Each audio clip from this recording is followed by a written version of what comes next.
KayFabe Smark Podcast.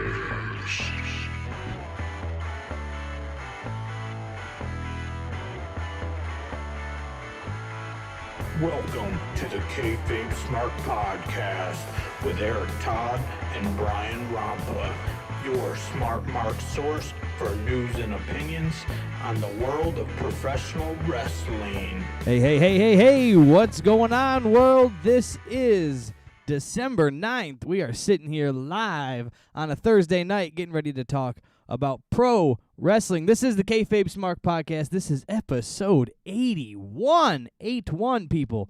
We are moving up in the world. Make sure you guys follow us on all the social media platforms. That's TikTok, Instagram, Facebook, and right here on YouTube. Make sure you like, subscribe, and share. We are doing this live on YouTube weekly, Thursday nights, at around that 9:30, 45-ish mark. But you know how it goes. Some technical difficulties. We got tidied up, and we are here to talk pro wrestling, AEW. But first, before we dig into all that, let's see what's going on with Mr. Eric Todd. Eric, what's happening in your world? Oh, you know, same old.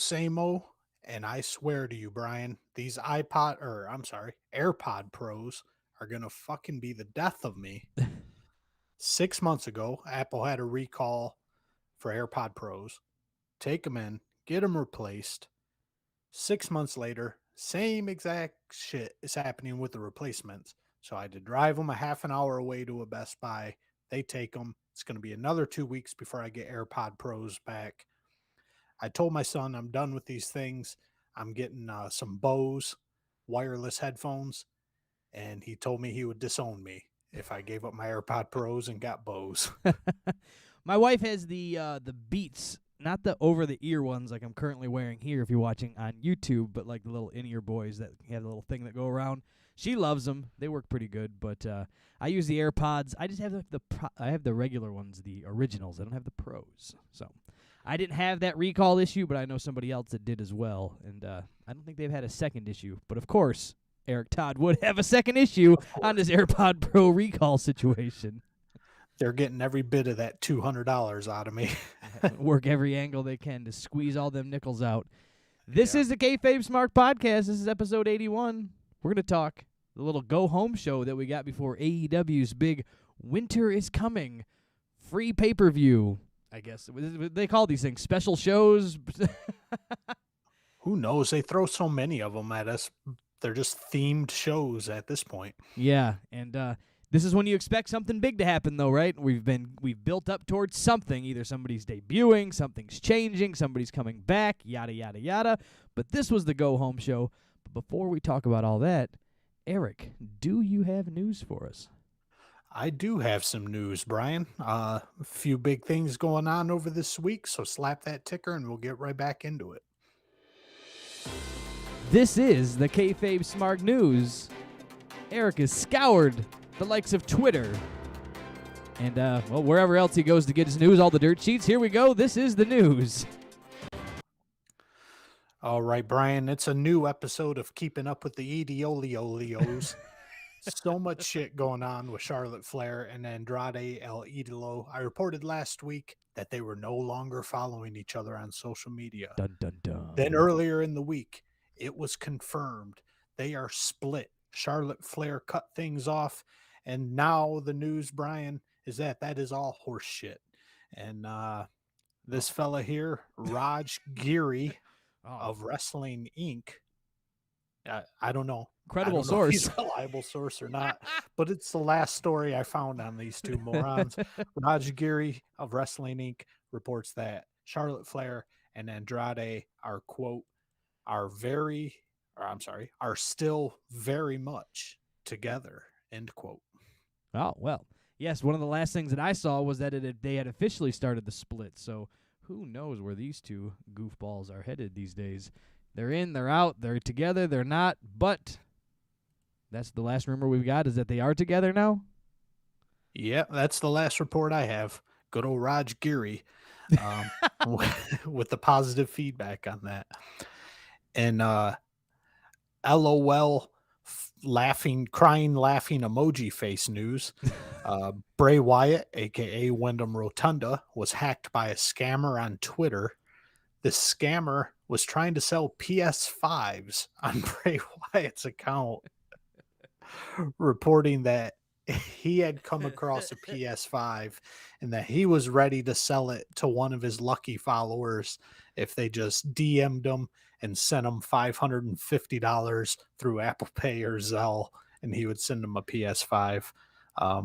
I don't think that went very far. Wow. So there was a breach there somewhere, and so Bray Wyatt, Mr. Rotunda, is giving out his information or logging into fraudulent websites that have sold it and got into his Twitter account and somebody was trying to steal $500. Or Bray Wyatt's broke and needs $500. I'm not positive.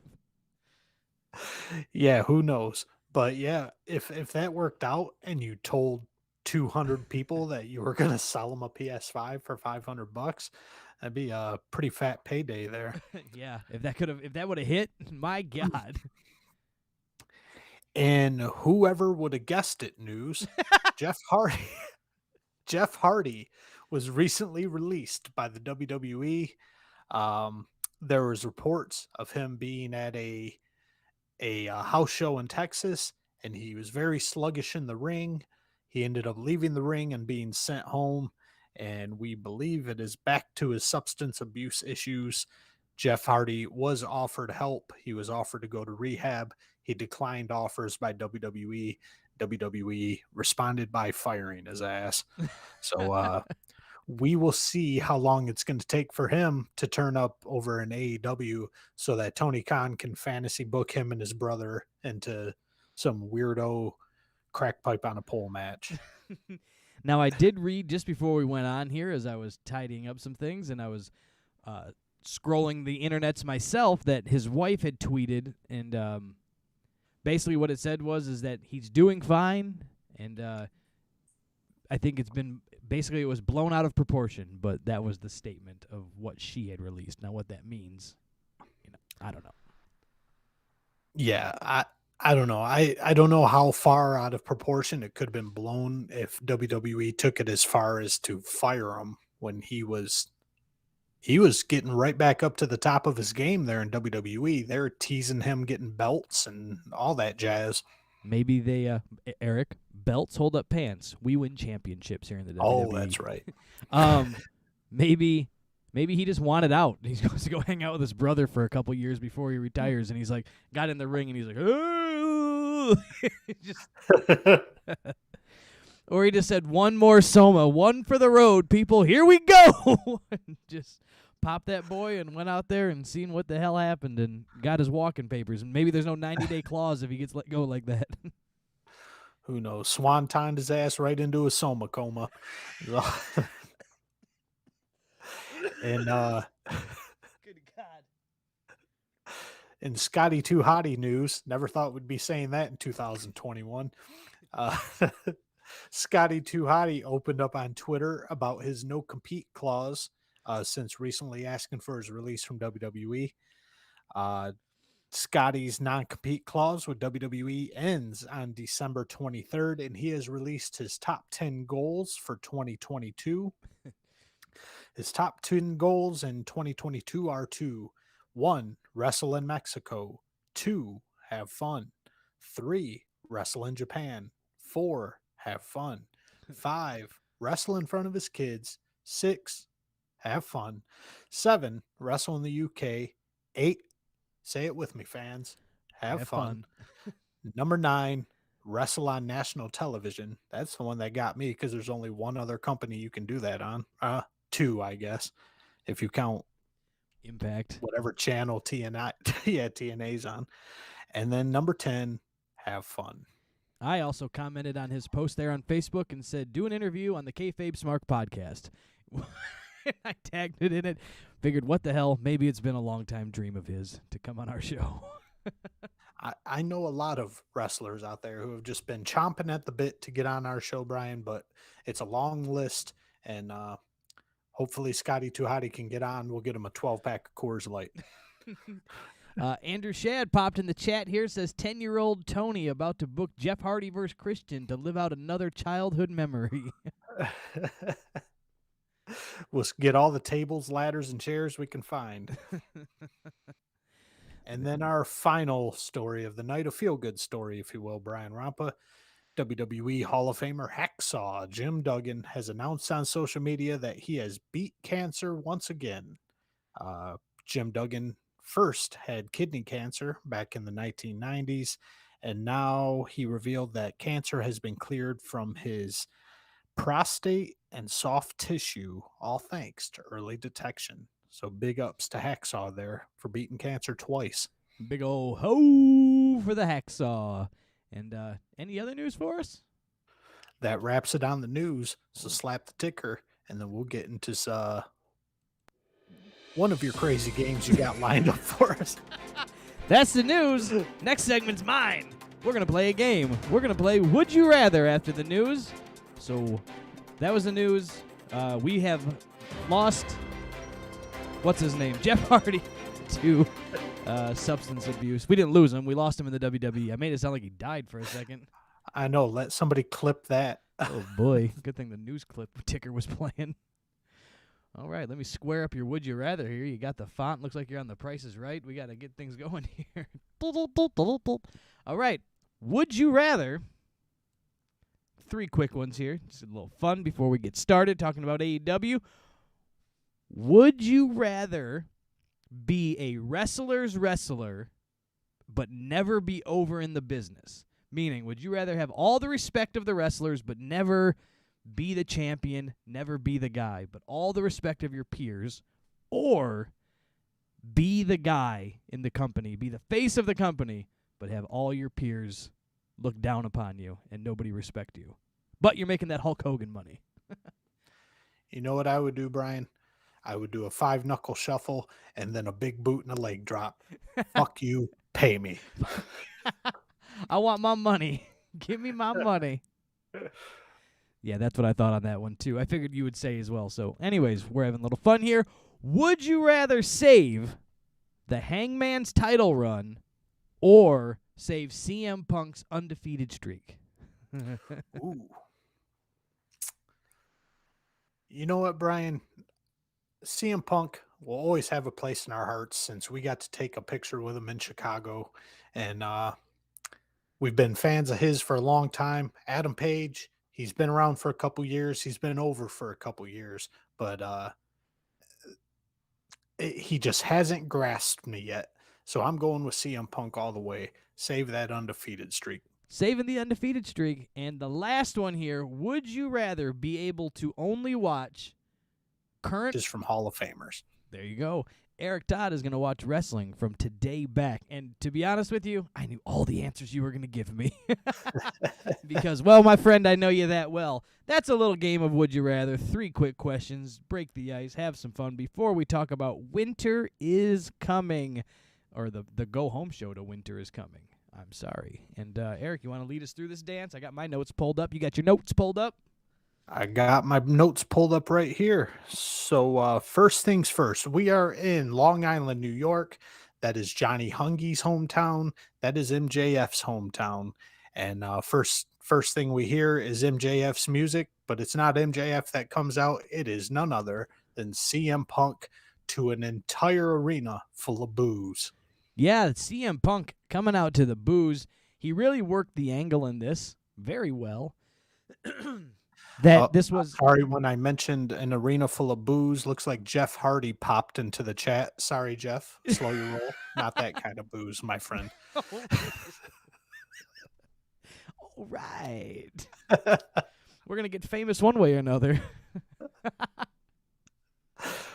But yes, what were you saying about CM Punk's booze, Brian? CM Punk came out to the booze. He's straight edge, but came out to the booze in Strong Island, and the crowd was like awkwardly split for a while. It was like they wanted to cheer CM Punk because they're all excited for him, but it's MJF. This is hometown. This is the hometown hero. So it was interesting, but CM Punk really grabbed the audience by the testicles and made them quickly turn. The ones that were halfway in and out said, nope, you're going to hate me. Right. CM Punk is still a babyface in AEW, but this was Long Island.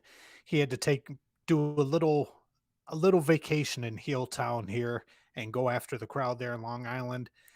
I just feel, Brian, that he went after the New York Islanders just one or two too many times. It just started to get a little old, a little stale there towards the end. I Yeah. understand he's a huge Blackhawks fan, a huge hockey fan, but Islanders jokes got a little ran down. I do have in my notes here. I said, where'd I put it here? I said he seems a little lost, going back to the same things. He knew what to dig into, but he kept going back to, this is your guy. That was his big, this is your guy, and he kept going back to the Islanders. I get it, the Islanders play in that arena. I don't think Long Island has any other pro team out there, so they didn't have much to work with. He's a hockey guy, but like 2 or 3 times, and then we would have been fine. But we went to that well about 16 times, and we went back to, this is your guy, this is who you want to back, like 40 times, and I was growing weary of it. He would come in and out of that. It was like in the freestyle moments that he was losing me, and then when he went back to what was planned, it was okay again. You could kind of see these flip sides of the coin.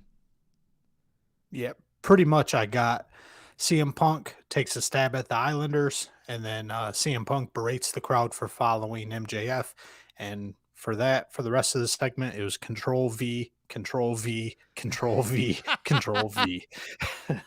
There was a lot of Control V. This is your guy. The Islanders play here. Me and you, we're going to get it on it. Winter is coming. The Islanders play here. Boo. But that was pretty much that. CM Punk getting booed by the crowd. We go to commercial directly after that, and we come back to a pretty cool MJF pre-tape here, Brian. MJF pulling up in a Ferrari, wearing his Plainview High School varsity jacket, which looked legit, looked pretty old. All the correct patches and whatnot. And showing him show up at his high school stadium and just kind of soaking it all in, and the crowd was eating it up. I like this segment. I like the segment. It was well produced. It looked great. It really portrayed what MJF portrays himself to be. I hate using the same word twice in the sentence there. But nonetheless, it did a great job doing that. It made him look rich and bougie and have that appeal. It made him seem like the high school guy that everybody wanted to be. All the guys wanted to be him. All the girls wanted to date him. MJF, he was the man, and really gave him the hometown welcome. And then when they come out to the live crowd here, all the superstars, if you will, or whatever AEW calls their wrestlers, are surrounding the ring, and MJF is the only one that gets a visual entrance to the awaiting TV audience. Yeah, I noticed that too, and the only way I could really excuse that was because he is the current holder of the diamond ring from the Dynamite Dozen Battle Royal. And I know we speculated over this last year, but it's finally confirmed. It's just one ring. It's not a new ring every single time. It's one ring that gets passed around. But I have a very strong feeling, Brian, that this is going to be the 3rd year in a row that MJF keeps that ring on his finger. Well, I have in my notes here as this match was starting, and I'm trying to then, now mind you, I didn't see this released anywhere of who was in it. I'm sure if I would have dug deeper, but it just wasn't presented to me on a silver platter of, this is who's in the Dynamite Dozen Battle Royal. So I'm trying to focus in on who's around the ring, who's getting in the ring, who's in the ring, and the guys that are there. Quick inventory. I said, who else is supposed to win this thing? And then I forget, they didn't re-explain the rules to me. It's been a year. Right. I forgot that you don't win this. It's the last 2, then have a match together. See, I forgot that. I thought it was just whoever wins the Battle Royal. So I was making all kinds of weird predictions in my head that clearly couldn't have came true because I thought it was like a traditional Battle Royal. Right. So I'm thinking maybe it'll be Wardlow and MJF, and then Wardlow will begrudgingly step over the top rope to make MJF the winner. And that was like a theory I put in my head. Then I was like, okay. And then I remembered the last 2 guys. So then I'm going, Jay Lethal. I'm typing in my notes, Jay Lethal's your guy. They made a big hoopla. Jay Lethal's in this thing. Jay Lethal's going to be the guy. And my second note underneath after I typed that, never mind, as I was typing my last note, Jay Lethal got eliminated. So now I have no clue who's going to win this thing. We are in the same boat, Brian, because I was taking inventory as well of the members of this battle royal. And the only person I saw worth a spittoon full of spit was old Jay Lethal there. And I thought 100% this is coming down to Jay Lethal and MJF, and we're going to get to see them go at it. But almost immediately, Jay Lethal out on his ass. Yeah, and then I have down poor Jay Lethal. He was the good son of AEW. He was there. He got a main event spot or a middle. Maybe I don't think it was main event, but that TNT 9 o'clock main event spot, that changeover time to fight Sammy Guevara for the TNT championship after the pay-per-view a couple weeks back. And, well, ever since then, he's just been on AEW Dark because, what do we need him for? He did his job. He gave us a pop and a ratings boost for a half second, and now we're done with you, Jay Lethal. Now we're scared to use him because of the sexual allegations. Who knows what's going on? But we can get into the highlights of this thing. They are few and far between. MJF, just a master at his craft, keeps teasing that he's going to get eliminated, keeps getting saved by Shawn Spears in many different ways, being carried around like a bride through the threshold or whatever the hell they call that thing. Yeah. And so yeah, MJF just keeping the crowd on their toes, and that always works well. We got some factions in this thing. We've got Team Taz and MJF squad pretty much dominating this entire match until we get to a one-on-one face-off with the two behemoths, Wardlow and Willie Hobbs. Yeah, these two big behemoths would be fun to watch have maybe a 12-minute match. It's about... I could see 10 to 12 minutes with these two. Yeah, other than that, they're probably going to get blown up. I mean, they're in great shape, but, they're not going to go like these small guys. But they could go out there and wreck each other pretty good. So that would be fun to watch. They kind of tease those two, big bulls mashing into each other. So maybe there's some future there of a future little feud. Yeah, I'd like to see that. And then we see MJF once again, showing his true colors here. He has an opportunity to get rid of both Lio Rush and Lee Johnson, but they are tangled up with Wardlow. Wardlow becomes collateral damage. MJF dumps all three of them at once. Yeah, sorry for you, Wardlow. You got to go no matter what so I can win this thing, or I'm going to wrestle you next week. So hit the bricks, dummy. And again, we finally find out what we were teased last week. Remember Team Taz was fucking with Lio Rush saying the odds are against you. We've got 35 people and you're just by yourself. I guess it was about this thing. I just found that out last minute. Oh, yeah, there you go. Yeah. So Team Taz was representing hard in this thing with Dante Martin. They kept teasing Lio Rush here before he got eliminated. Dante Martin ends up double-crossing Ricky Starks, ripping off his FTW armband, eliminating Ricky Starks, and Taz is livid. Oh, my God. And Taz was so bad at being mad. And what I couldn't handle about this was Taz in his commentary. There was commentary Taz, and then there was manager Taz, and he is either one or the other. So Taz is just a guy sitting back calling wrestling, or Taz is the Team Taz manager. He can't do both. So listening to him come in and out where he's just talking about, look at that. That was a good double arm takedown. And then all of a sudden he's like, Team Taz. Look at Willie Hobbs. I'm Team Taz. All of a sudden he's super Team Pro Taz. It was terrible. It was terrible. He was all over the place, his emotions, and then him trying to be mad that Dante Martin double-crossed him was god awful. How many times did we hear, we have a contract. We signed a contract. My lawyer Dante sucks. Martin signed a contract. My lawyer sucks. It's he signed a contract to... Do people believe that still? I don't know. Team Taz is going to make you believe it one way or another. But this thing finally comes to a head, and we've got two people left in the middle of the ring, and they will be facing off for the diamond ring. And it's Dante Martin and MJF. And unless there's the most ridiculous swerve that makes the least sense in the entire world happening, it's going to be 3 for 3 for old MJF. Yeah, this is going to be a stink fest.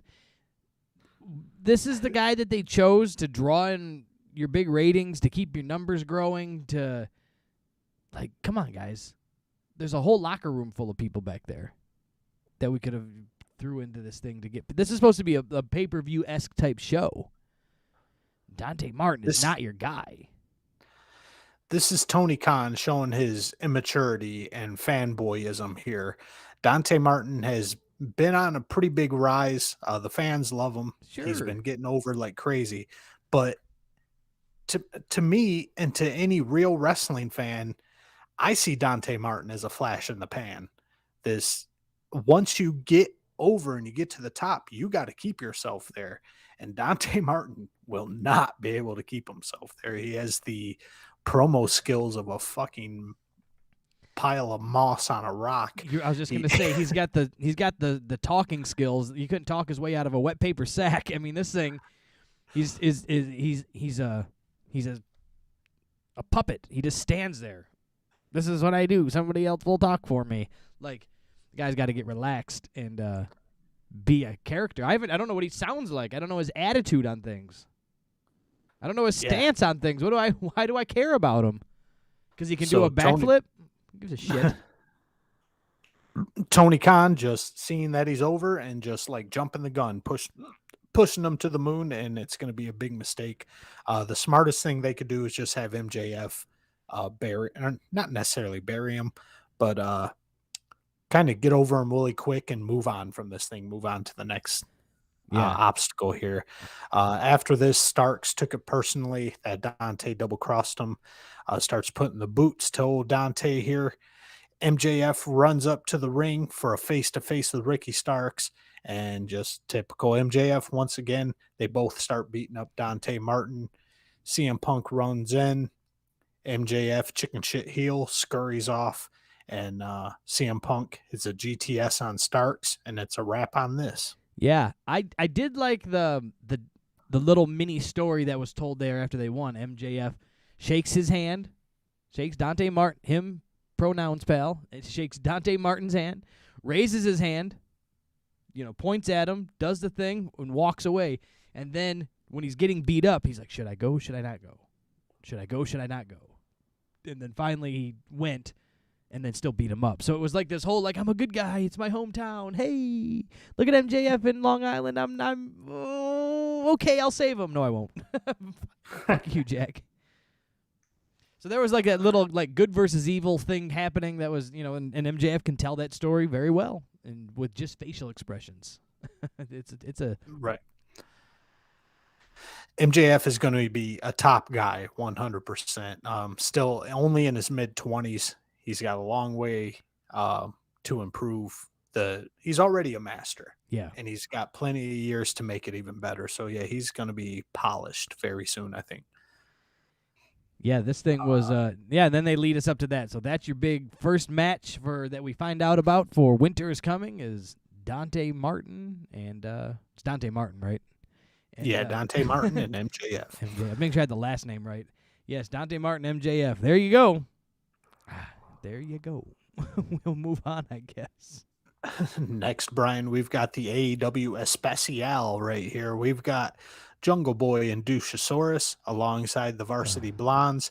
They will be taking on the Acclaimed and 2.0 in an 8-man tag. Yeah. My note says, oof. A jobber battle royal followed by an 8-man jobber tag team match. Yeah, this should be a barn burner here. This thing was exactly what we expected out of an 8-man tag with these goofs involved. Just overcomplicated spots and Cirque de bullshit every which way you look. At one point, Jungle Boy is standing on the ring apron waiting for a tag and shaking one of Julia Hart's pom-poms. And I'm guessing that's to accentuate his cheerleader-like physique. It's the only thing I can think of why Jungle Boy would be shaking pom-poms on the ring apron. Yeah. You know what? Jungle Boy deserves better than all of this. He does. I think I like Jungle Boy. People are going to maybe, the internet will agree with me. Eric Todd's going to hate me.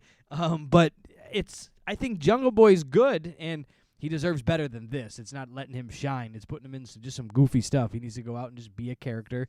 Slowly drop the Jungle Boy thing. He can be, Jack Perry, Jungle Boy Jack Perry, and you can slowly grow out of that, right? That's like Shawn Michaels, the Heartbreak Kid. He didn't always have to be, he was be Shawn Michaels. But the Heartbreak Kid was that other next level, right? I think he could grow into just being something better than 8-man tag. And I'm not stating that he's going to be Shawn Michaels. Don't put words in my mouth. Twist some shit around. I'm just saying there's more to him than this shit. Well, there's no way Jungle Boy can be the next Shawn Michaels because that spot is reserved by Brian Rampa for Orange Cassidy, right? Yes, that's exactly what I said. 100%. Yeah, that's a quote.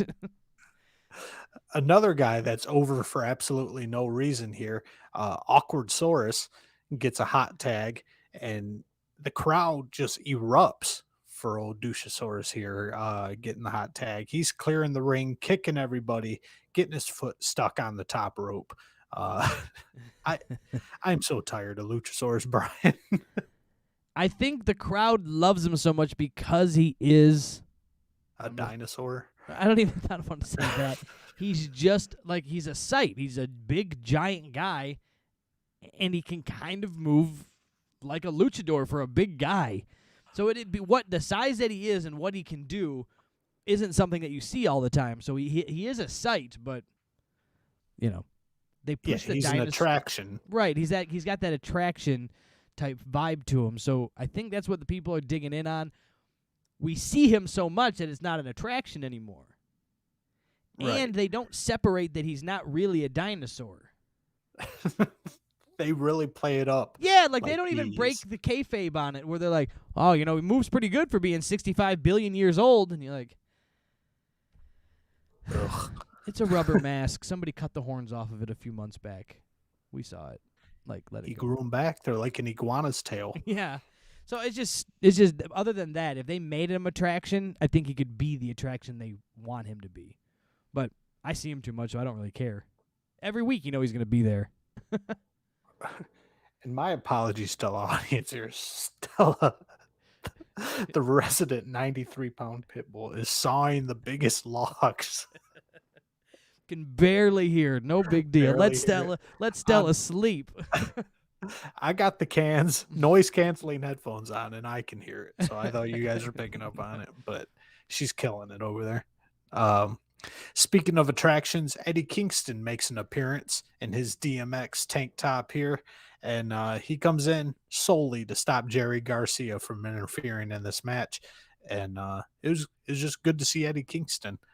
And right after that, almost immediately after that, Jungle Boy makes one of the 2.0 guys tap out. And after that, Brian, things got weird.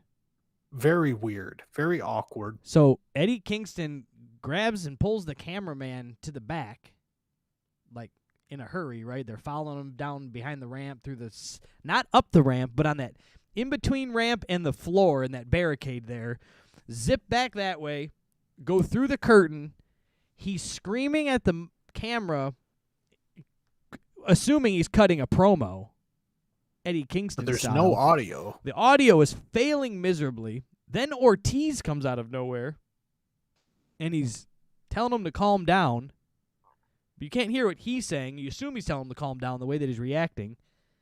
And then Ortiz is in full war paint, even though he's not scheduled to make any appearances on this show. And then the commentators, I think, are completely lost. And then they're like, well, there you go. There you have it. Eddie Kingston showing him how it's done here in New York. What? Yep. And I think it was covering up whatever he was supposed to be saying was not coming through. And they were like, we got to say something.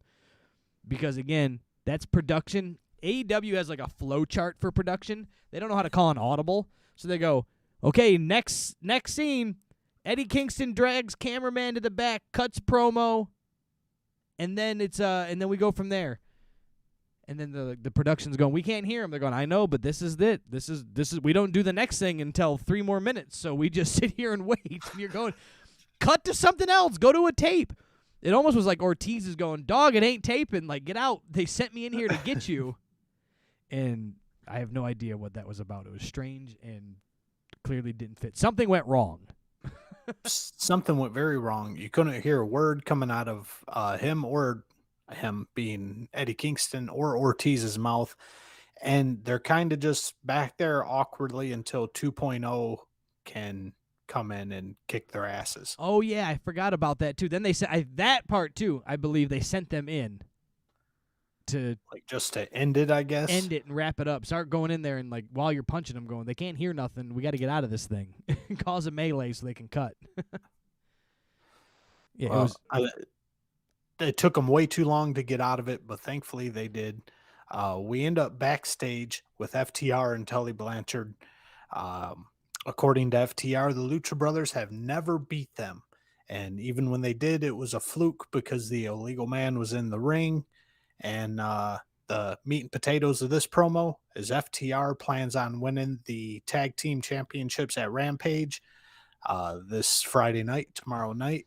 And they plan on being 2-time AEW tag team champions. The best is when I was watching this, I was doing something else at the same time. I had it on. But I was looking at my phone for something, and all I heard was Dax say, "We're going to the show that pays my bills. This is going to pay we're going to Friday Night Rampage. This pays my bills." And I'm going, what? Rampage pays your bills? And then I paid attention, dialed it in a little closer, and I go, oh, he's talking about for the titles will pay his bills, and that's where he's getting them is on Rampage, and this will be his show. I thought he was just putting Rampage over like a son of a bitch, and I'm going, what is he blabbling about? This man's lost his shit. Every week it's under 500,000 viewers, but it's paying his bills. I guess if he wrestles on it, he's not allowed to wrestle on Dynamite. I was going to say that's the shit contract Tony Khan gave him. You only get paid when you wrestle on Rampage. We have real contracts here in AEW. Moving on here, we've got the Young Bucks taking on the representatives of Chaos here, Rocky Romero and Schmuck Taylor. And so under my first impression here, when the Young Bucks come out, I feel that we're on a backswing from the extreme Young Bucks we saw earlier throughout this year. With the overdone cat-printed one-piece jumpsuits and the nose ring to the earring to the... They just came out looking kind of more classic Bucks. They came out to this traditional music. Their outfits have always been loud. So if anybody wants to jump on my shit about their outfits being loud with the bright pink, go screw. They've been wearing loud outfits with streamers and bedazzled shit for, that's just been their gimmick, right? But it just seemed a little more like a clique. It was just the Bucks and Adam Cole coming out. Now, mind you, you had what's his name too with the fucking cold spray. And if you just could get Brandon Cutler. And if you can just get rid of him, it would start to come together as being a real thing again. So I think we're on a backswing, hopefully, with this over the top, over the moon Young Bucks. And we do get a little tease of something more than Cirque du Bullshit Young Bucks here, with Rocky Romero and Nick Jackson starting things off with a little bit of chain wrestling, Brian. Not immediately going into flips and dives and super kicks and triple Lundies. These guys actually tried to chain wrestle for a minute, and it wasn't too bad. I think that my call with the Young Bucks and everything else with this new generation of wrestling that we're watching, it's not that they can't do other stuff. It's that this works. It's like those old stabs at Hogan. Hogan don't know how to wrestle. He gives you some elbows to the gut, a boot to the face, a leg drop, and he wins. And they're going, well, no, Hogan knows how to wrestle, but this is what works for him. For some reason, people eat this shit up, but he can wrestle. Right. And that's eventually what this turns into. I think they start off with a little bit of chain wrestling just to show they can. But then once the Young Bucks take full control of this match, that's where things start to get goofy. And I don't know if it was just a lack of chemistry between these two teams or what, but we're getting all these awkward spots with very shoddy timing where people are just waiting, or standing in the wrong spot, or we have to get set up to do all these crazy spots that are just way too contrived, way too involved, but it works. The crowd's eating it up. You know, you go there for the show, right? And you go there to expect what you want to see, and you want to see the Bucks, and you want to see him scream, or you want to see him flip and dive, and you want to be a part of the show, and that's what they give you, for the good or the bad. Hopefully, they can evolve with time when people grow sick of the shtick, right? And they can evolve out of it when the masses change. And hopefully they can, Brian, because I feel like the Young Bucks are kind of getting bored. I picked up on that because we had two separate instances of one Buck holding Schmuck Taylor up while the other Buck senton bombed. And I'm getting the vibe from the Young Bucks that they challenge themselves every week just to see how goofy they can be during a match, what kind of goofy things they can do and still be over. It's almost like an effort to be goofy from these two now. And I think it's a game to them. Like they can do whatever the hell they want and they'll still be over. Like an inside joke behind the curtain. Like, do you think they'll buy this? And do you think they'll get it? Yeah, because those spots with Schmuck were just goofy as shit, where they're holding them up, and Schmuck's obviously, all he has to do is bend his knees, and he can get out of the move, and they do it twice. Yeah. It's just, this is a game. They're playing a prank on us. We've got Rick Knox as the referee, so all rules have been removed, and you're allowed to do whatever you want, and that comes into play here in a little bit. It does indeed. The highlight of this match for me, Brian, was getting to see Adam Cole kick Orange Cassidy in the face, because maybe production was doing their job. Maybe it was right place, right time, but it looked like Adam Cole kicked Orange Cassidy in the face very, very stiffly, and nice leg slap with it, and it looked pretty decent. Maybe they were production was making up for the fact that they missed the cheek kiss by the Young Bucks earlier in the match, when they started to call for the crowd to get them cheering, and they're calling to get them clapping, and they hit the ropes, and they look like they're going to do their big tope suicida dive over the ropes, and they slide under the back, and they go to kiss Adam Cole on the cheek, but the camera was off at a 45-degree angle, basically missed it, and none of it made sense. Right. So production team all over the place. Either they're all in or all out at this point. I'm super glad, Brian, that we got to see a running sliced bread in this thing. Thank God for excrement. The majority of the spots in this thing are all super contrived, super obvious that cooperation's happening, but the audience is clapping like this is Macho Man and Steamboat. Every time there's a scheduled applause break, the crowd is just, oh my God, they're full on amazed. Full on amazed. How did they do that? Because they do it every week. And then good old Rick Knox. You mentioned him a minute ago. Rick Knox gets distracted for, I'm not even exaggerating, minute and a half, so that Adam Cole, Balding Buck, and Orange Cassidy can do some goofy spots in the ring. 2 occasions on this point. So nobody, Brian, remember this story from months ago. Nobody in AEW pays attention to Jim Cornette. Nobody. But we saw a couple weeks ago on Rampage, you got CM Punk singing Solo Camarato, a go-go, lifted straight from the Jim Cornette podcast. We got Taz in this match, 2 occasions referencing Jim Cornette's signature sayings. Once when Balding Buck here was mocking Orange Cassidy, Taz says multiple times, "Don't say pockets. There's so many things I can say if you say pockets."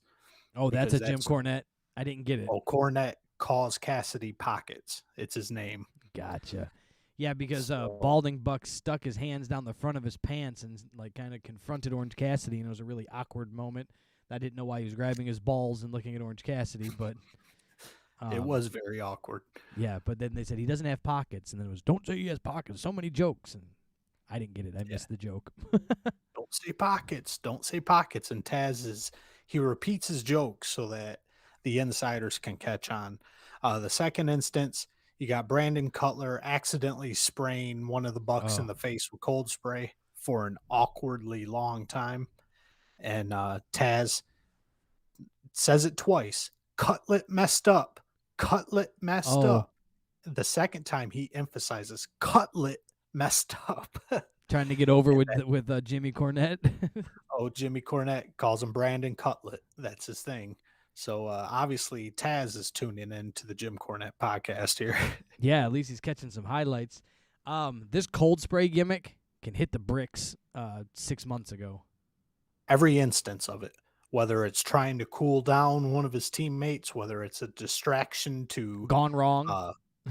gone wrong against one of his teammates, or trying to distract Rick Knox.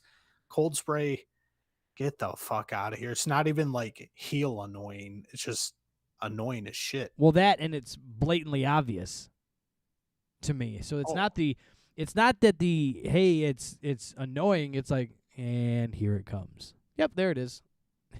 Like every time, it's just like, there it is. It's coming, and there we're done. Okay, we got that out of the way. Check.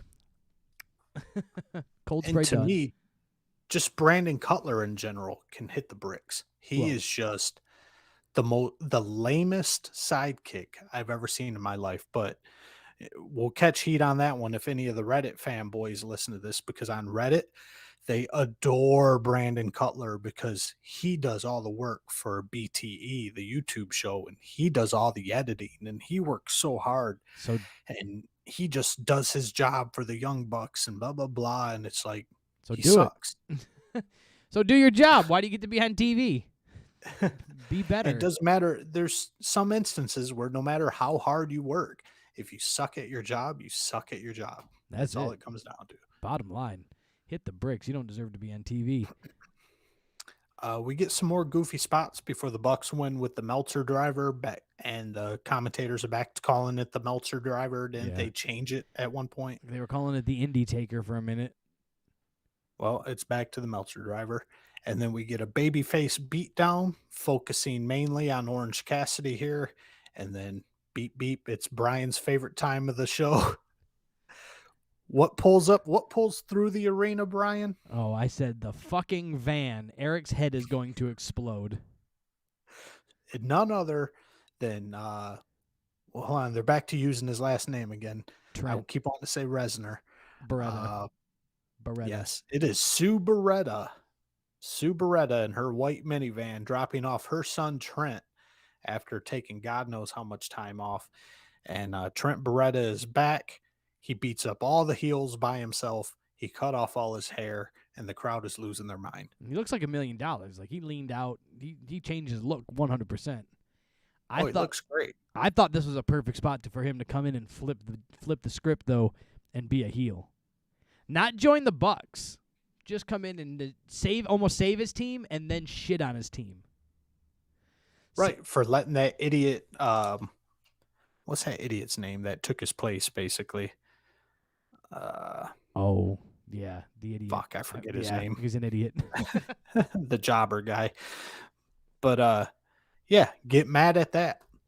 Turn on Schmuck Taylor. But no, we're all best friends. Then they bring in Trent's mom. They all do the best friends. Got to give the people what they want. They all hug. Okay, cool. You got your moment.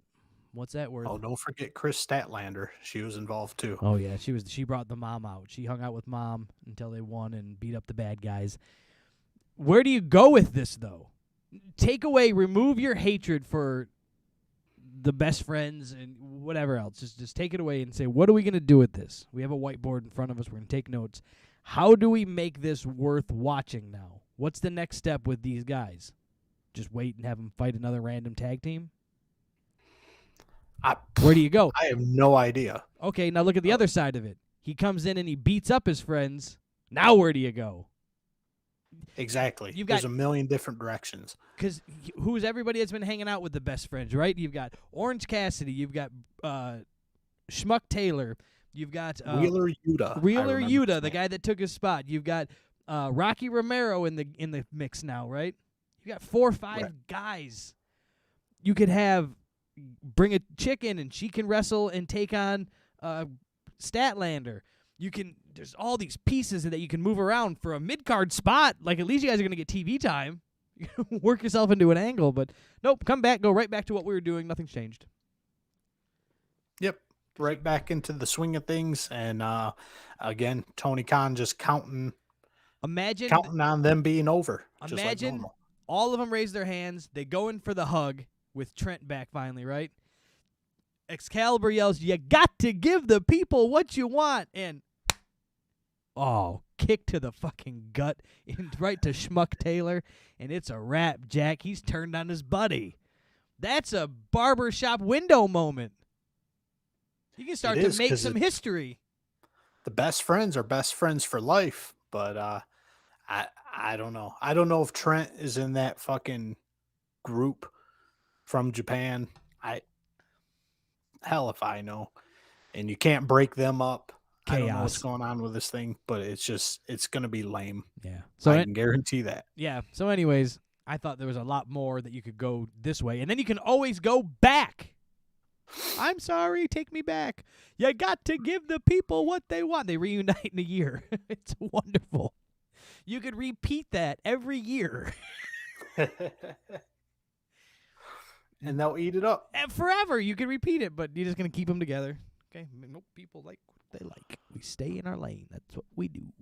And let's talk about, and speaking about what we do, let's move on. Oh, my question was, why did they play Roppongi 3K's entrance music? Why were they playing the Rocky Romero's theme when they started hugging and dancing around the ring? They didn't play the Best Friends theme song.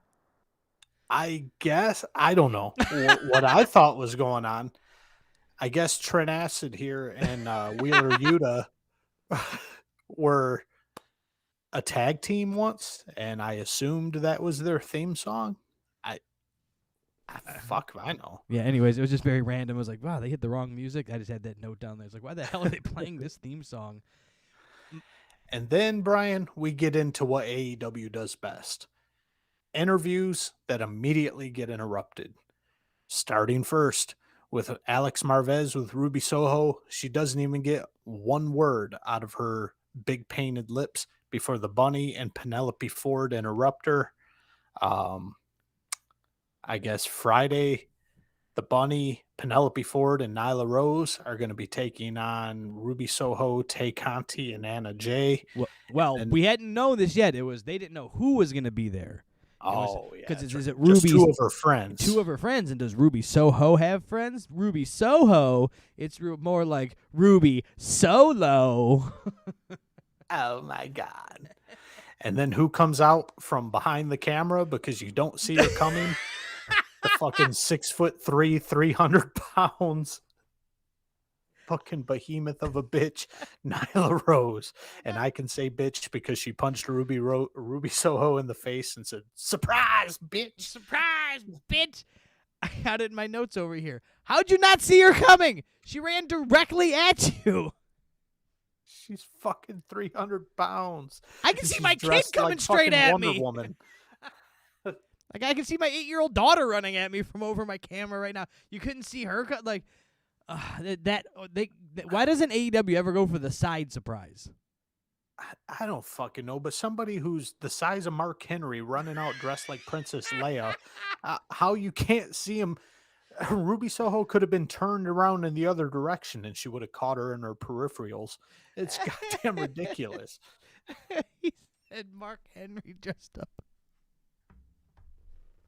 Oh, God. Like Princess Leia. Gotcha. Yeah.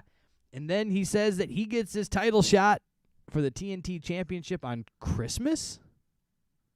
Because Christmas is Friday. Is on a Saturday. That's what I thought. So maybe he's meant Christmas Eve on Rampage. A Christmas Eve Rampage would be a Friday. Who knows? But the main thing I noticed was Cody. You see how subtle he was trying to whisper in Sammy Guevara's ear, "Good luck, kid," as he brings the mic right up to his mouth. "Good luck, kid." Yeah. Good luck, kid. And then he says something about being the ultimate good guy, or I'm still the good guy, or something like that. Really trying to push that the crowd hates him. And then he went to go walk out the wrong tunnel. he went to walk out of the heel tunnel and just did a straight up U-turn to walk out of the and babyface tunnel. Before he did that, he said something about being the Oh. good guy, like, you know, I'm gonna be the ultimate good guy, or I can't remember the quote now, but nonetheless, there was some teases of him being a shithead, right? He's of noticing the crowd hates him, and then we go right into another interruption of that interruption to This time the Men Ethan of the Year Page. up in the skybox up there, where normally they're hanging out with Dan Lambert, but now they're just up there with a microphone talking shit. Now I really don't care about these two idiots. Yeah, precisely my point. So Cody interrupts Sammy. Ethan Page interrupts Cody. Ethan Page is big mad because he thinks he deserves a title shot. And they announced Dan Lambert is coming back. And then, but the worst part about this, that I can't blame Sammy for this. He's doing his job. So Ethan Page wants a title shot, right? I want my title shot. Of course Cody gets it. Maybe if I was an EVP. So are you picking a fight with Cody Rhodes, or are you picking a fight with Sammy Guevara? Because Sammy's just there to defend his title. He fights who he's told to fight. And then Sammy lays the belt down, points at it, points at him, points it back to Ethan Page and himself and at the title, and then like, let's roll. And then Ethan Page is like, nah. Bitch, you just wanted a title shot, and he said, we'll have one right now. So they just... I think it just fell apart. Maybe Sammy Guevara improvised that, and Ethan Page pooped his panties and didn't know what to do. But the whole thing, yeah, like you said, the whole thing fell apart because it sounded like Ethan Page was picking a fight with Cody.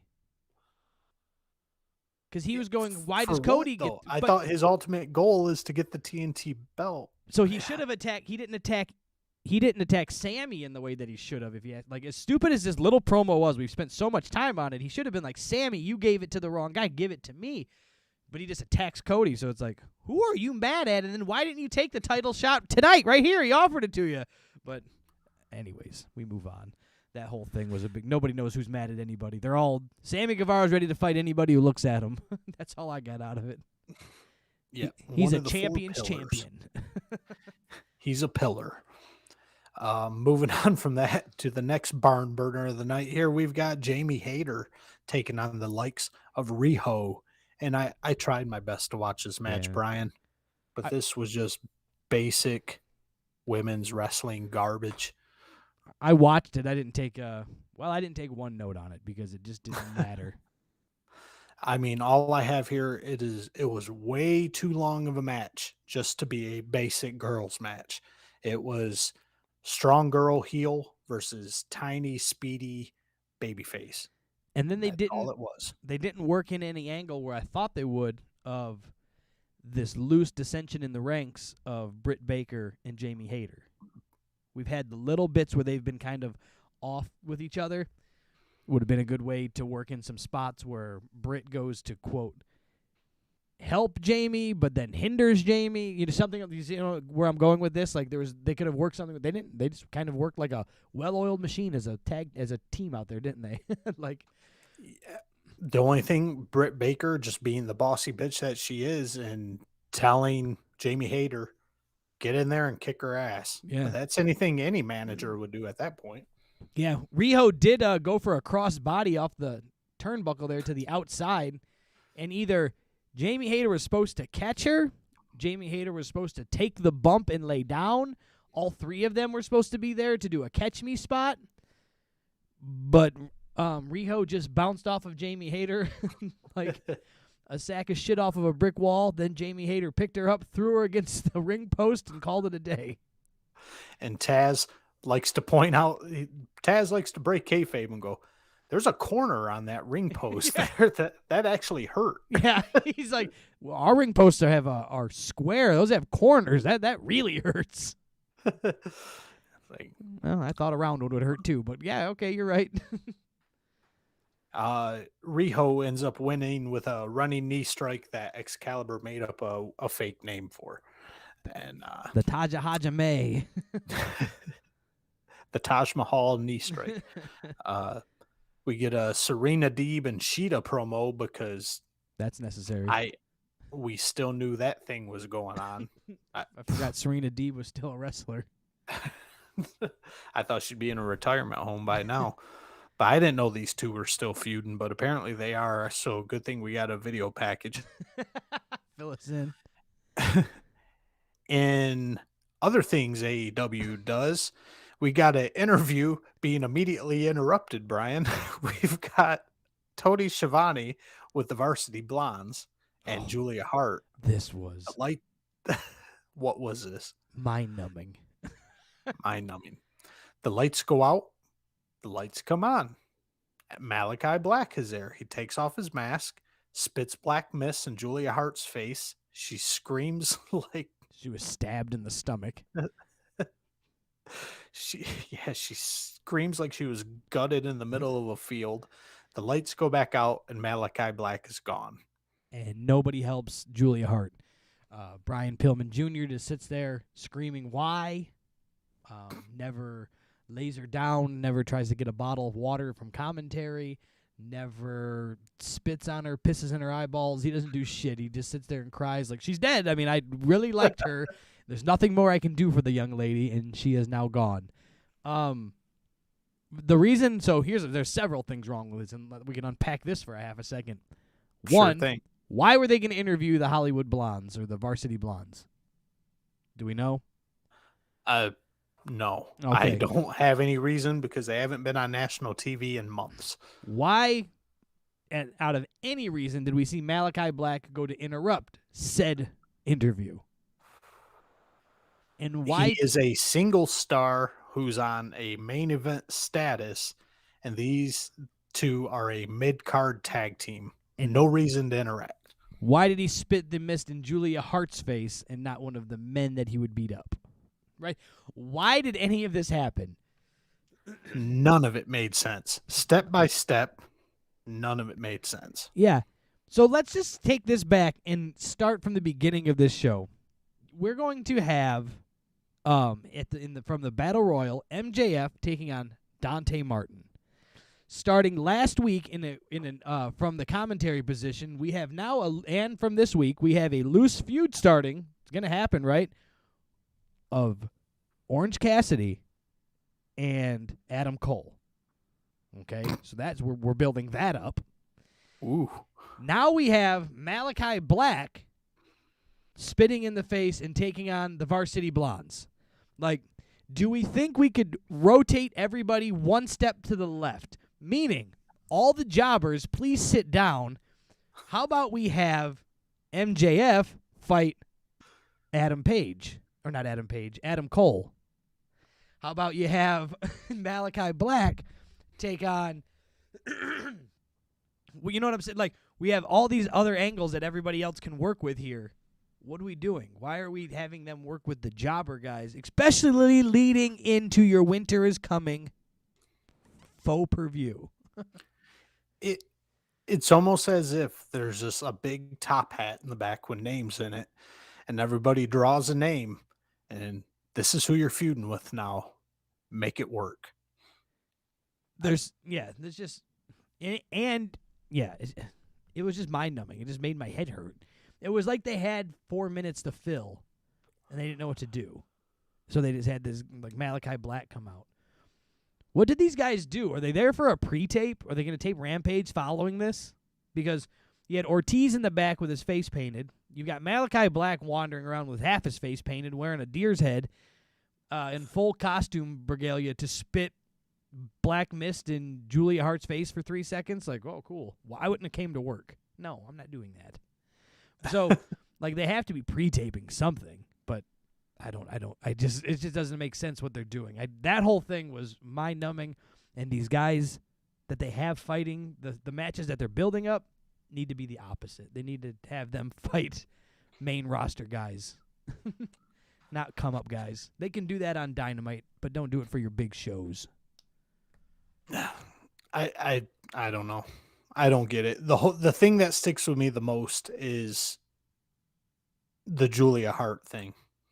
Like, I don't get if it's like the worst thing you can do to an enemy is attack what's closest to them. But why are the Varsity Blondes Malachi Black's enemy? Oh, They I have- don't know. We're going to get hated on the internet. I'm going to clip this for TikTok, and people are going to be like, tell us you don't watch Dynamite Dark without telling me you don't watch AEW. Like, we don't. I've said it. It's in. What's the other show? Hold on. Let's unpack this for a second. So we've got Dynamite. We've got Rampage. We've got Dark. Elevation. Isn't there a fourth one? Elevation. Maybe this whole thing was explained on Elevation. Maybe Julia Hart, like, attacked Malachi Black's pet deer or something. Who knows? Yeah, this is like, yeah, I don't care. I don't want to know. Move on. What are we doing? We're still talking about this. Let's talk about We this. need to move on. Speaking of shitty main events and guys that shouldn't be facing each other, let's talk about Bryan Danielson taking on Johnny Hungy. Oh, I was waiting for you to hit the Oh, button. it wasn't working this week. I had I'm going manual on doing my screen changes here, so I don't know. I didn't turn on my my pad, I guess. Yes, but this was definitely not a main event. It's just like, okay, Brian Danielson can take a shit, and because he's involved, it's a main event. This match stunk. Well, and it had no option but to stink. It was supposed to stink. He's an A-class wrestler fighting a D-class wrestler. Like, it doesn't matter. What is he supposed? Right, What good could have came of it? I didn't know what to expect out of this thing because they tout it as a main event, but it should be an absolute squash. It's hilarious to see Bryan Danielson in the ring, who's already a small guy, but Johnny Hungy standing next to him looks like legit mini wrestler. Yeah. Micro brawlers. Brought to you by Pro Wrestling Tees. You got Bryan Danielson versus the micro brawler Johnny Hungy. This thing, I tried to unpack it the best I can here. We got a slow start to this thing. Danielson, he's another one. He's a master at his craft, working heel, being cocky. Every time Johnny Hungy gets some offense in, Danielson finds a way to slink off to the corner or slink out of the ring and just show frustration on his face. And it just invokes emotion out of you. And really, he needs to teach a class on ring psychology. Oh, there's about 10 things that these guys should be doing for classes with the people that they have there and the opportunities they have, and I don't think they do it. They think it's cool to go out and wing it. They don't write anything down. I can get run with you don't have writers. Run with that you let the guys produce their own matches, but you should have to run it past somebody else. That's a second set of eyes or a third set of eyes between the two guys, right? Me and you think something's cool, then we can go show it to person C, and they'll be like, I don't get why you're doing this. You know, and then you can, all right, well, let me explain. Oh, well, maybe you need to explain this, this, and this, or write this, this, and this. That's just me ranting on AEW and their production value, that they have so many options and they just think it's cool to wing it. And some of these guys don't know what they're doing out there, but Danielson is a pro, and he knows what he's doing. Yeah, Danielson's absolutely killing it, pulling the crowd in and out and bringing emotion out of them. Meanwhile, you got Johnny Hungy, who just wants to go in there and get his offense in. He, after a little kick exchange thing, because both of these guys are known for kicks, so we got to put it in the match. Sure.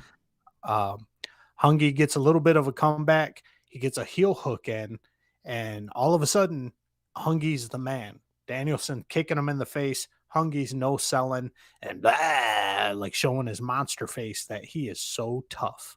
Yeah. He can just eat these kicks from Danielson. All you got to do is have a hometown, and you get to be the guy. You get to like live out your fantasy that night.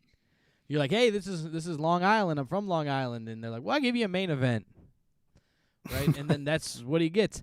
The thing that I don't get with this, I get it, but I don't get it, is that the Dark Order, the dorky little guys that want to be friends with Adam Page, the cool guy, you know, from the football team, right? This is like the nerds in the football teams coming together in high school. The captain of the football team running with the mathletes. But they all represent, each one of these guys is supposed to represent Adam Page in some way or another, right? Because that's what he's working his way to. He's defeating all of his little buddies. but they're not his buddies. He hadn't been associated with him for months. He disassociated with him. Then Adam Page left for the long time when him and his wife were having a child, and comes back and still never really associated with them. Was never their leader, never anything. So how does this represent any of them? They needed something because they got to build up towards this. Personally, I would have rather have seen 3 or 4 weeks of promos cut back and forth on each other, and some squabbles in the ring, some contract signings. Even as cheesy as they are, we've go on record. I've hated contract signings, but it would have been better than some of these matches they could have put in place and had people interfere. They could have had the Dark Order interfere. They could have had, Danielson beat up everybody. But these matches don't need to happen. These main event, Danielson taking on Colt Cabana, Danielson taking on Johnny Hungy. Move on. Who cares? You're beating up mid-card guys. What, do we think you're going to lose? If anything, first of all, I don't understand the Adam Page Dork Order dynamic. I think Dork Order, because it is homegrown AEW, Tony Khan is doing anything he can to make it work. With John Huber passing away, that kind of left them high just and dry, kind of floating around high and dry. So you had to attach somebody with a big name to them, but Adam Page has never fully endorsed the Dark Order, besides offering to take them out for ice cream, I believe, months ago. Yeah. But so, yeah, that whole dynamic of how they're connected doesn't really make any sense. There's no need for it. Adam Page does not need to be associated with them. And yeah, I agree with you 100%. These two are both masters on the stick, and it could have been a very entertaining couple of months leading up to Winter's coming. Yeah, they could have worked this a lot differently, but the way that they chose to, they could have maybe done like 1 or 2 of these matches for getting in the mix of them, right? Interrupting contract signings, interrupting weigh-ins, interrupting whatever it happens to be. And then he's like, next week I'm going to kick the shit out of your Dork Order friends that keep getting in my way. All right. But just to go up for the next 4 weeks, this is what we're going to do. Lazy. And if you have to do it, I would just have Bryan Danielson literally squash every member of the Dark Order. I mean, in one sense, it's burying your homegrown heroes here, the Dark Orders, but nobody, no wrestling fans believe that any member of the Dork Order could put up a fight against Bryan Danielson. He should have just plowed right through him to show his dominance. And that way we would actually have an, oh my God, it's the immovable force versus the fucking immovable object or whatever. The Gorilla Monsoon gimmick. Yeah. Irresistible force and the immovable object. Right. It would have been better building up to this for the go home show for this, next week's show to be a gauntlet match where he takes on every member of the Dark Order. There you Kicks go. their heads in. Boom. Here comes Colt. Boom. Sorry, you're out. 1 kick. Boom, boom, boom. And then you might get a guy where you go a few more minutes with, and then it wraps up, and then him and Adam Page are squabbling in the ring again, and then they go off going, hey, next week, tune in. He's beat the shit out of his friends. They've signed the contract. They've done the weigh-in. Here we go. This is it. That could have been fun, too, but this getting a match every week, you're going, he's not going to lose. When he's going to lose. Come on, get out of your face. And to try and tease us like he has a chance to lose to a Johnny Hungy or a Alan Angels, it's just Insulting. It's ridiculous. It's insulting horseshit to us as fans. Danielson, where are we at in the match? Do you want to just towards the end of it here? We're already working towards the end. This wasn't yeah. a very long match, but they did try to make it way too competitive. I don't know if Danielson has a hard-on for Johnny Hungy here to try and make him look good, but Hungy gets a flurry of offense in, gets a couple failed pin attempts, and then Danielson just kind of out of nowhere knocks John Silver out with a gobstopper pile driver, and it's a wrap on that. Gobstopper pile driver. Yeah, he put that, and then I thought that, again, the production had their heads squarely up their ass on this, is that he goes for the Gotch-style pile driver, he hits it, he mounts him from, so everything now is shot from, the back of Danielson's head as he's Very on top odd, of him. yes. I don't know what he's doing. Then the ref is in his face, and they call the match. But he had some type of submission move on, and he wasn't responding. So you're like, okay, so they call the match. But the cameras were in the terribly wrong places. I couldn't see what was happening. I didn't understand that it was even in a submission at the moment. And then he wins. And then Danielson really drives home that heel gimmick. Talks about everybody that he went through. Colt Cabana kicked his head in. Pizzeria Uno kicked his head in. And then he's like, and then, oh, wait a minute, I'm a man of my word. And then he goes over there because he didn't kick his head in and started stomping out Johnny Hungy's head. And that's when we get some cowboy shit to come in and go off the air with them trying to get at each other, but just not enough. Right. And just to touch back on the ending of this match real quick. So we had no idea what was going on, but neither did the commentators. Clearly the Gotch style pile driver knocked out Johnny Hungy, but the commentators were selling the submission also. Look at him. His face is turning red. Well, he was already long gone by that point. He was out. Yeah. So nobody had any idea what was going on. But after he kicks his head in, Adam Page makes a save, comes in. We get a little scuffle in the ring with Adam Page and Bryan Danielson, and then just keeping that fire burning for our Wednesday night Winter is Coming match. Yeah, and then I'm not sure if I like the one line that they gave Adam Page to go off on the show when he says, next week I'm going to kick the cowboy shit out of you. I'm not sure. I didn't get it. Makes no sense. Yeah, because the cowboy shit's the good stuff, right? Right. We want cowboy shit. As far as I see from Danielson, there's no cowboy shit in him to kick out. So I think it should have been, this cowboy is going to kick the shit out of you. Like, you still get cowboy shit. You still get your saying, your slogan gets mixed in there. This is an example of write something down and then let somebody else read it. What this precisely was Adam Page wanting to get his line in there and just going about it all the wrong way. We had to get cowboy shit in there for the audience, but it would have just made much more sense to, I'm sorry, leave the cowboy shit out 1 week and just say, I'm going to stomp the shit out of you next week. Or you're going to get this cowboy shit, or you can catch this cowboy shit, or anything. But the way that he said it, I'm going to kick the cowboy shit out of you. What? It's got to be your bull. Yeah. Just following the trajectory of the show, it didn't make any sense. And in essence, it fit right in to this week's episode of Dynamite. And that was this week's episode of Dynamite. Yeah, make sure you guys tune in next week because we're going to be tearing apart Winter is Coming. And the excitement that will be, and the letdowns that will be, and the debuts that will be, and the oh shit matches that should have been, and the way that they should have done things. We'll tell you everything about it. We'll rebook the whole show, and it'll be amazing by the time we're done with it. But make sure you guys check us out. We're clipping the show like crazy, putting them up on TikTok, putting it up on Instagram. Make sure you guys hang out. Join us on those platforms there. Make sure you join us on YouTube. You can hang out live, like and subscribe, share the podcast with a friend, rate it, review it, do all the fun stuff. Smash the like button. Join us in the lives. And there you go, man. Get in all that social media stuff. And Eric, what do you have for us? All I got to say, Brian, is for you, Brian Rampa, for our resident Snooze and Pitbull, Stella Marie sawing logs over there, and for myself, Eric, all I got to say is, hooty hoo, we out the gates.